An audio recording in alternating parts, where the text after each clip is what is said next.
Em nome do Pai, e do Filho, e do Espírito Santo. Amém. Deus te abençoe. Que bom ter você aqui. Vamos meditar a palavra de Deus? Atos dos Apóstolos, capítulo 5, versículo de 34 a 42. Naqueles dias, um fariseu chamado Gamaliel levantou-se no sinédrio. Era mestre da lei e todo o povo o estimava. Gamaliel mandou que os acusados saíssem por um instante. Depois disse: Homens de Israel, vede bem o que estáis para fazer contra estes homens.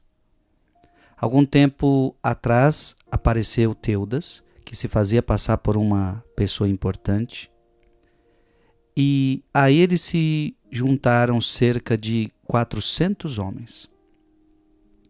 Depois ele foi morto e todos os que o seguiam debandaram, e nada restou. Depois dele, no tempo do recenseamento, apareceu Judas, o galileu, que arrastou o povo atrás de si. Contudo, também ele morreu e todos os seus seguidores se dispersaram.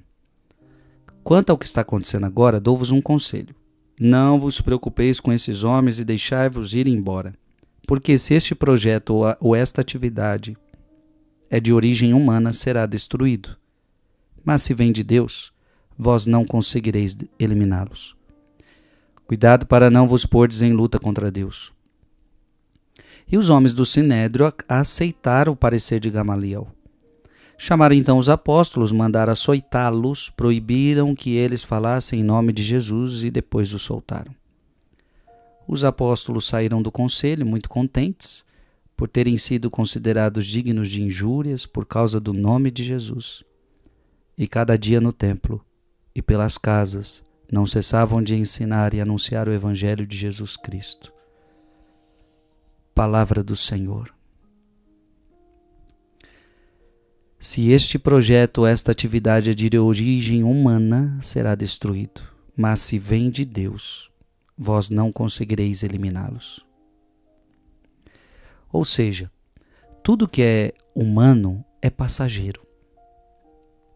Tudo que é somente humano é passageiro.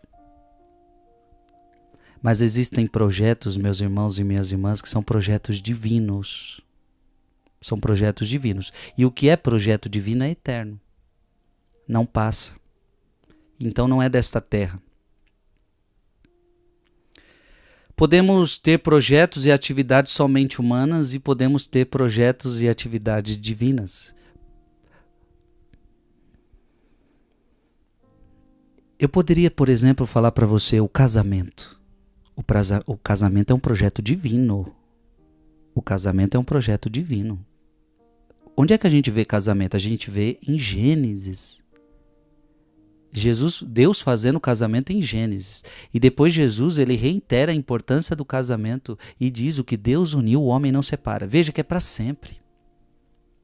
É por toda essa vida, até que a morte o separe. Quando o projeto é de Deus, ele perdura, ele dura.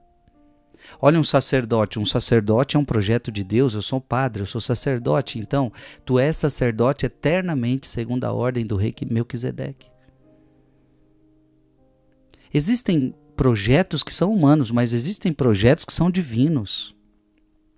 E se o projeto é humano, somente humano, um dia ele pode acabar. Um dia ele pode ser destruído. Determinados projetos no seu trabalho, na sua empresa, sei lá, projetos humanos. Eles passam, eles acabam, eles mudam. Agora um projeto divino, ninguém pode destruir. Existem projetos divinos e estes ninguém pode destruir. Por exemplo, a igreja é um projeto divino. Você vê que esses apóstolos são a igreja do Senhor. O Senhor tinha feito deles a sua igreja. Olha, vocês vão ir por todo mundo, pregar o evangelho a toda criatura. Tu és Pedro e sobre esta pedra edificarei a minha igreja. Então, sobre os apóstolos, Deus fez um projeto divino, a sua igreja. E quantas pessoas tentaram destruir? Nós estamos vendo aqui, querem destruir a igreja nos seus inícios. Mas Gamaliel, cheio do Espírito Santo, disse: vocês não vão dar conta. Se é de Deus, vocês não destroem. Quantos tentaram destruir a igreja de Jesus Cristo e nunca ninguém conseguiu? Gente, eu estou falando que muita gente poderosa já tentou destruir a igreja e nunca conseguiram e nunca vão conseguir. Aliás, Jesus já deixou uma promessa: as portas do inferno nunca vão poder vencer a minha igreja. Por quê? É projeto divino. Então eu digo para você, nós não precisamos ter medo dos invejosos, nós não precisamos ter medo dos perseguidores, porque se o projeto é de Deus, o projeto então é cuidado, é protegido, é guardado por Deus. Cuidado para não vos pordes em luta contra Deus. Infeliz daquele que luta contra um projeto de Deus. Infeliz daquele que luta contra um projeto de Deus. Infeliz daquele que luta contra o seu casamento, por exemplo. Se eu disse que o teu casamento é um projeto divino, infeliz daquele que luta contra o seu casamento. Às vezes a pessoa acha que lutando contra o seu casamento, você casou na igreja, bonitinho, e aí vem uma pessoa de fora e luta contra o seu casamento, ela acha que está lutando contra você. Não, ela está lutando contra Deus. Porque o projeto do seu casamento é um projeto de Deus. Infeliz daquele que luta contra Deus. E a verdade é uma coisa, quem luta contra Deus já é um derrotado. Porque Deus não perde batalhas. Deus não perde batalhas. Deus é maior e mais forte do que tudo. Com tudo isso eu quero dizer o seguinte: façamos projetos em Deus. Cuidado para os seus projetos não serem só humanos.